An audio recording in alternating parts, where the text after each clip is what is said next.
Hello friends, இன்றைக்கி நம்ம வீடியோவில் சவுதி அரேபியாவிலேருந்து வந்திருக்கும் ஒரு மிக முக்கியமான அப்டேட் பற்றி தான் பார்க்க போகிறோம். சவுதி அரசு 14 ரெக்ரூட்மெண்ட் ஆஃபீஸ் மேலே பெரிய ஆக்ஷன் எடுத்திருக்காங்க. இது சாதாரண நியூஸ் இல்லை.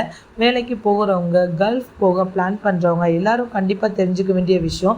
வீடியோவை ஸ்டார்டிங்லேருந்து எண்டிங் வரைக்கும் ஸ்கிப் பண்ணாமல் பாருங்கள். ஃபர்ஸ்ட் ரெக்ரூட்மெண்ட் ஆஃபீஸோட வேலை என்னன்றதை பார்க்கலாம். ஒரு கம்பெனிக்கு ஒர்க்கர் தேவைப்பட்டால் டைரெக்டாக விசா அனுப்ப மாட்டாங்க. அதுக்கு பதிலாக ரெக்ரூட்மெண்ட் ஆஃபீஸுக்கு ஆர்டர் கொடுப்பாங்க. அவங்க என்ன பண்ணுவாங்கன்னா இன்டர்வியூ அரேஞ்ச் பண்ணுவாங்க, ஒர்க்கர் செலக்ட் பண்ணுவாங்க, விசா ப்ராசஸ்க்கு ஹெல்ப் பண்ணுவாங்க. இதுல ப்ராப்ளம் என்னன்னு பாத்தீங்கன்னா இந்த சிஸ்டம்ல தான் அதிகமா ஃப்ராட் நடக்குது. இப்போ சவுதி அரசு இன்ஸ்பெக்ஷன் பண்ணனது மூலமா 14 ஆபீஸ் மீது ஆக்ஷன் எடுத்திருக்காங்க. 11 ஆபீஸோட லைசன்ஸை கேன்சல் பண்ணிருக்காங்க.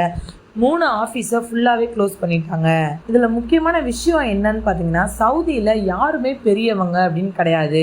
கம்பெனியாக இருந்தாலும் சரி, ஏஜென்சியாக இருந்தாலும் சரி, ரூல்ஸை ஃபாலோ பண்ணலை அப்படின்னா டைரெக்டாக ஆக்ஷன் எடுக்கப்படும்.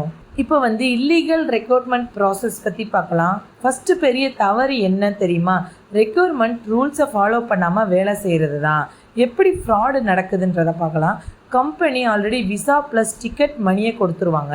ஆனால் இந்த ரெக்ரூட்மெண்ட் ஏஜென்ட் என்ன பண்ணுவாங்கன்னா இந்தியாவில் புரோக்கர் வச்சு ஒர்க்கர்கிட்ட எக்ஸ்ட்ரா மணி வாங்குவாங்க. ஃபார் எக்ஸாம்பிளாக ஒரு ஒர்க்கர்கிட்ட 70,000 இருந்து 1.5 லட்சம் வரை வாங்குறாங்க. அப்போ ஒர்க்கர் என்ன நினைப்பாங்க?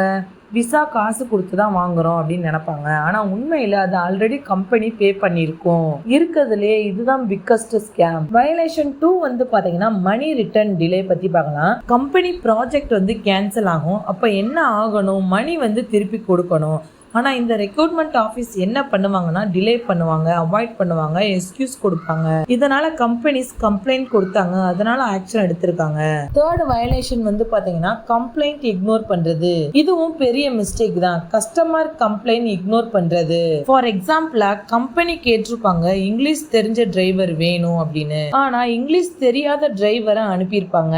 அப்போ ஃபுல்லாவே ப்ராப்ளம் ஆயிரும். இன்னொரு எக்ஸாம்பிள் பார்த்தீங்கன்னா டெக்னீஷியன் வேணும்னு கேட்டிருப்பாங்க, ஆனா ஃப்ரெஷரா அனுப்பியிருப்பாங்க.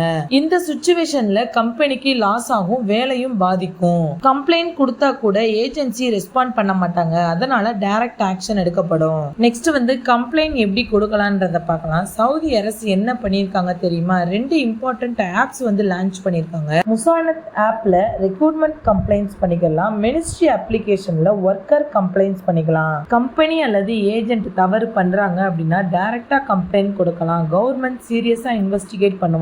ஃப்ரெண்ட்ஸ் எல்லாரும் கவனமா இருங்க. ஏஜென்ட்டை கண்ணை மூடிட்டு நம்பாதீங்க. எக்ஸ்ட்ரா மணி கொடுக்காதீங்க. ஆஃபர் லெட்டரை வெரிஃபை பண்ணுங்க.